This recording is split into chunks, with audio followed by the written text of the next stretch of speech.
Bonjour à tous, c'est Thomas Ludovox.fr, bienvenue dans ce Ludo Chrono. Aujourd'hui, je vais vous parler de Tiny Epic Defenders. Tiny Epic Defenders, c'est un jeu pour 1 à 4 joueurs qui se joue à partir de 14 ans et pour des parties d'environ 30 minutes.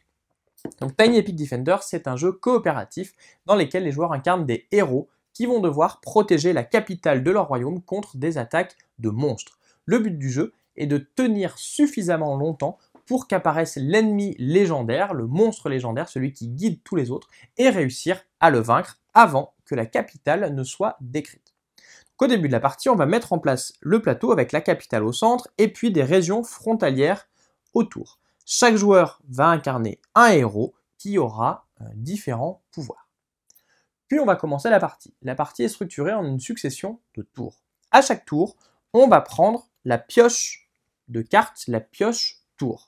On va ensuite révéler ces cartes les unes après les autres et appliquer les effets de chacune des cartes révélées.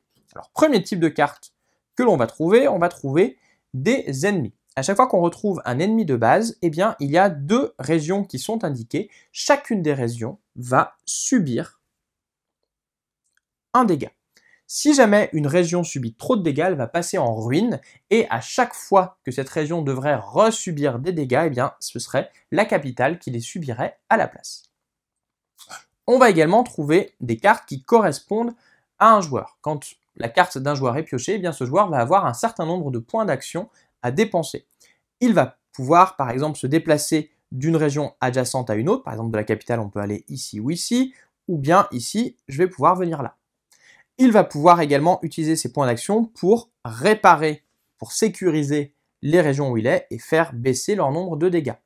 Il va également pouvoir utiliser ses pouvoirs spéciaux ou bien les actions des régions dans lesquelles il se trouve, en général contre un certain nombre de points d'action.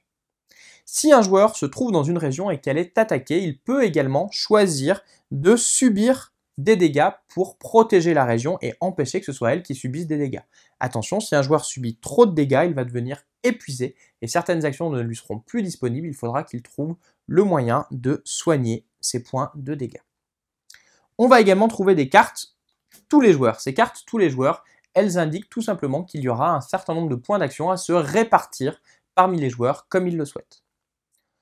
On va enfin trouver des cartes ennemis jurés. Les cartes ennemis jurés fonctionnent comme les ennemis, sauf qu'ils n'attaquent qu'une seule région, qu'ils vont faire 2 dégâts aux joueurs si jamais ils essaient de défendre contre un ennemi juré, et que si jamais ils ne sont pas défendus, ils vont faire des effets supplémentaires. Par exemple, cette manticore, elle fera 2 dégâts sur la région à attaquer au lieu d'un seul. En revanche, si jamais je réussis à défendre contre un ennemi juré, le joueur aura le droit de piocher un artefact. Ce sera un équipement qu'il aura gagné, qui lui donnera de nouveaux effets, et il pourra également équiper son meeple avec l'artefact en question.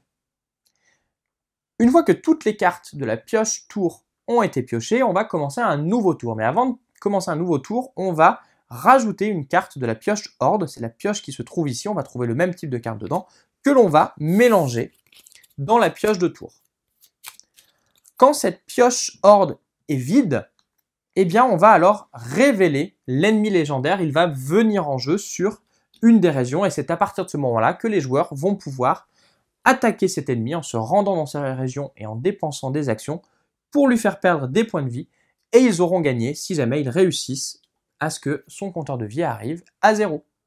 A l'inverse, si jamais il y a trop de dégâts subis dans la capitale et si celle-ci est détruite, alors les joueurs ont perdu. Dans Tiny Epic Defenders, il va donc falloir bien gérer nos points d'action de façon à protéger les régions, protéger notre capitale jusqu'à l'arrivée de l'ennemi légendaire. Il faudra tenir suffisamment longtemps pour qu'il arrive et que l'on réussisse à le vaincre. Voilà, vous savez presque tout sur Tiny Epic Defenders. Maintenant, à vous de jouer et à bientôt sur ludovox.fr.